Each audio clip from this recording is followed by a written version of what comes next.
जीवन में जिस दिन आप समझ गए कि आपकी हार और जीत के लिए आप स्वयं ही जिम्मेदार हैं, उस दिन आपको सफल होने से कोई नहीं रोक सकता। पूजा करते हो तो विश्वास करना सीखो, बोलने से पहले सुनना सीखो, खर्च करने से पहले कमाना सीखो, हार मानने से पहले फिर से कोशिश करना सीखो, रिश्ते बनाने से पहले निभाना सीखो, रोने से पहले किसी को हंसाना सीखो और मरने से पहले खुलकर जीना सीखो। एक खुशहाल जीवन जीना है तो ये बातें याद रखना।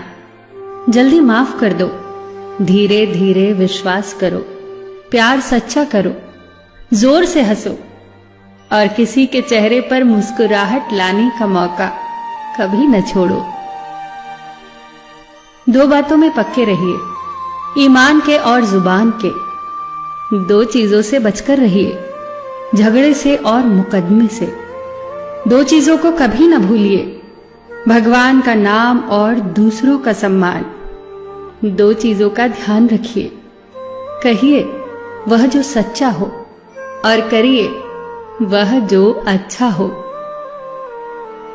परिवार से बड़ा कोई धन नहीं, पिता से बड़ा कोई सलाहकार नहीं, मां से बड़ी कोई छांव नहीं, भाई से बड़ा कोई भागीदार नहीं, बहन से बड़ी कोई शुभचिंतक नहीं, पत्नी से बड़ा कोई दोस्त नहीं, परिवार के बिना कोई जीवन नहीं।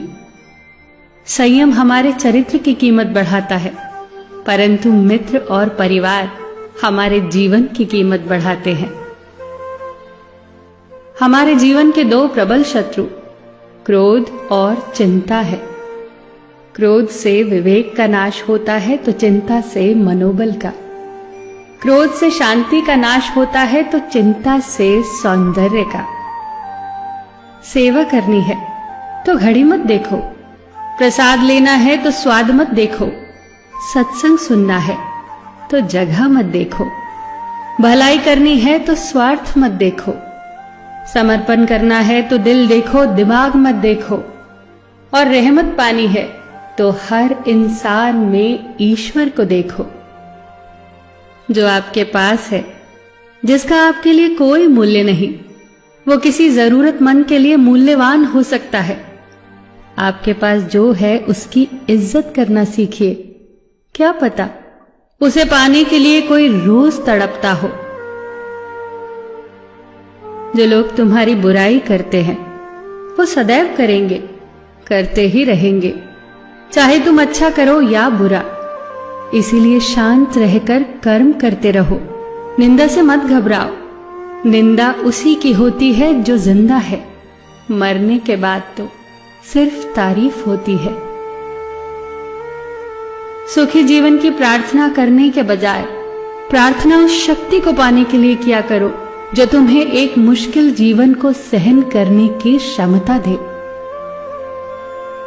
अपने कर्मों में अपने आप को पूरी तरह से समर्पित कर दो। जिस काम को तुम शुभ और उचित समझो उसे खुलकर करो, पूर्ण समर्पण से करो।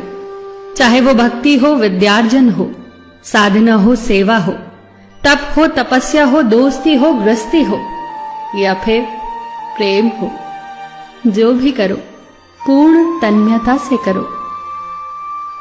कड़वी गोलियां चबाई नहीं जाती, निगली जाती हैं। उसी प्रकार जीवन में अपमान, असफलता, धोखे जैसी कड़वी बातों को सीधे गटक जाओ। उन्हें चबाते रहोगे, अर्थात सदैव उन्हें याद करते रहोगे, तो जीवन कड़वा ही होगा। पैसा तो सब कमाते हैं, दुआएं भी कमाओ। दुआ वहां काम आती है जहां पैसा काम नहीं आता। जो अच्छा लगता है उसे गौर से मत देखो, ऐसा ना हो कि उसमें कोई बुराई निकल आए, और जो बुरा लगता है उसे गौर से देखो। संभव है कि उसमें कोई अच्छाई नजर आ जाए। दुखी रहना हो तो हर किसी में कमियां खोजो, और प्रसन्न रहना हो तो हर किसी में गुण खोजो। कुएं का पानी सब फसलों को एक समान मिलता है, परंतु फिर भी करेला कड़वा, गन्ना मीठा और इमली खट्टी होती है। ये दोष पानी का नहीं है, बीज का है। ठीक वैसे ही सभी मनुष्य एक समान है, परंतु उन पर असर संस्कारों का पड़ता है। जो उचित हो वही करो। जैसे आनंद के लिए उचित है मधुर संगीत, खाने के लिए गम, पीने के लिए क्रोध, निगलने के लिए अपमान, व्यवहार के लिए नीति, लेने के लिए ज्ञान, देने के लिए दान, जीतने के लिए प्रेम, धारण करने के लिए धैर्य, तृप्ति के लिए संतोष, त्यागने के लिए लोभ, करने के लिए सेवा, प्राप्त करने के लिए यश, फेंकने के लिए ईर्ष्या, छोड़ने के लिए मोह, रखने के लिए इज्जत और बोलने के लिए सत्य। न तुम अपने आप को गले लगा सकते हो, न ही तुम अपने कंधों पर सर रखकर रो सकते हो। एक दूसरे के लिए जीने का नाम ही जिंदगी है। इसीलिए वक्त दो उन्हें जो तुम्हें चाहते हैं दिल से। सबका ख्याल रखना, पर अपना भी ख्याल रखना। हमेशा मुस्कुराते रहना, कभी अपने लिए तो कभी अपनों के लिए।